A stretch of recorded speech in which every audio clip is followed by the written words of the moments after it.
Hi guys, welcome back. Hina nam ka songa gari yo ho chu. Ten gari ka ju ho hi nia ho ka ju pi ji na. Kia to hi pone wang min. Boy gari nin ju pi o na khol sa ding na lal man na tor man na pin ngai thi ji wa ka ju pi ji hin na. Chi wang hi la kia ta hin na i20 14 model na. 14 model hin NOC smart card le kha thing san hin na. Cái thứ rồi hi này tiền cái pazala from mi cái bồi rồi là sang cái bồi thì họ na còn biết săn cái dal pon na ya cho nên cái sang cái thứ rồi hay tu na hi cái thứ rồi hay price to gari mình to ya cái cần cặp đến hình dễ vô to hi i20 na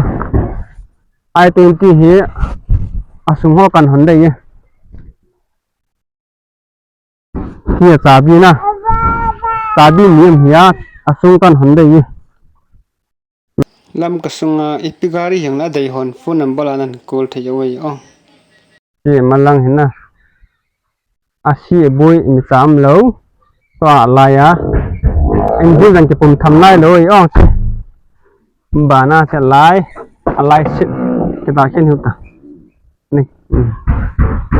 xịn lái xịn hina chứ càng hồng nó nung lăng khẩn bên cắm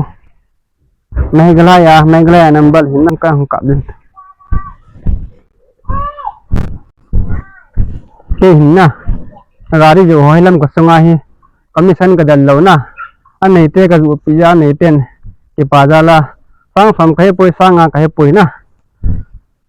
ya ki pa mana pi ju ai bu na nga hu nga pan hi kam anung lang hi khat ben kap i20 sports a b c salang apa hin power steering hin acha power steering hin ta he driver sit lang asi abu shimling imisam loi ong so i20 ya ti banau hitan ta he bolero ana tabi ni na lai ong si lo bot pang ta he bolero kan Honda ong bolero asung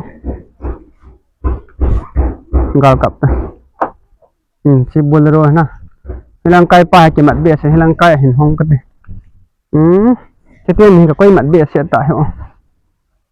hilang kai hong ta kap ta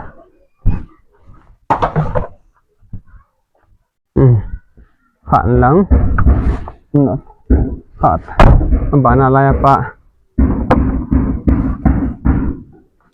we will so subscriber holam kusunga hai number 2 la number 1 hile ka hol pi thene we gai ne hola lina ne hola na number 2 wang ka haboi pinum pon na bolero pen extra tail jang hin na hi la wang hanu lang sit jaw lo ai nung lang sit jaw lo chi ka kap jaw phat le na kap jaw phat le price kan se dei hi le na hi le valna 13 model na hi le lo kan han dei na pan kam na ka ho chu kap hi le 13 model gari ju hoi khat chang number 2 jaw lo ai number 1 ngan chang hin na now đây là sung cảm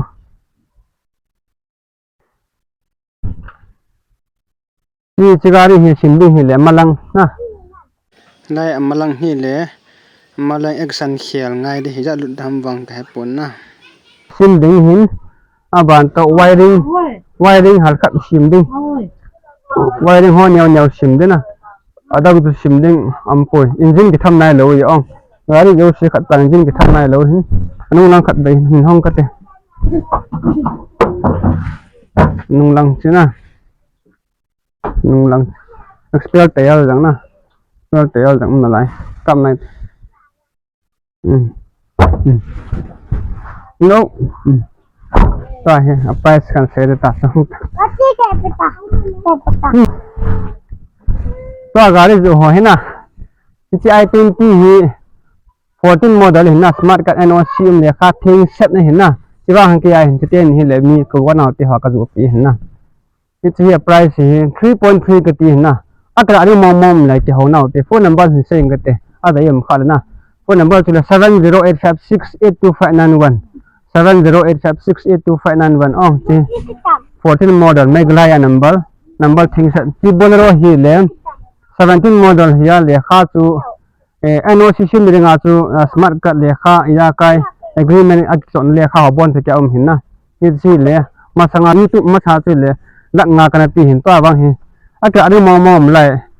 4.1 alo le 4.2 hoi ka pi de hin akra ri mom mom last price ha chu la li ho wang ka pi the re yang hi le kha thing set engine nang ki tham na lo hin na ti la tu na kala pan hung pan ga ne hone ru pina ti hin wal na hin na wala hi la 13 model hin smart card le kha ya ka engine ki tham na lo sim li ni sam lo chi le 1.5 ho na 1.5 ho ka pi the de ye aka ri ma le phone number ka sia tu 7085682591 na tu nan call theo ye na tu ni ga ru ho kan se ho tu tan tu tan ta na a de number la phone number la chun kon dang au ten phone bol ben oh bye bye tol thing sa hey na hi pa hoi zin pa zin tang pa se lung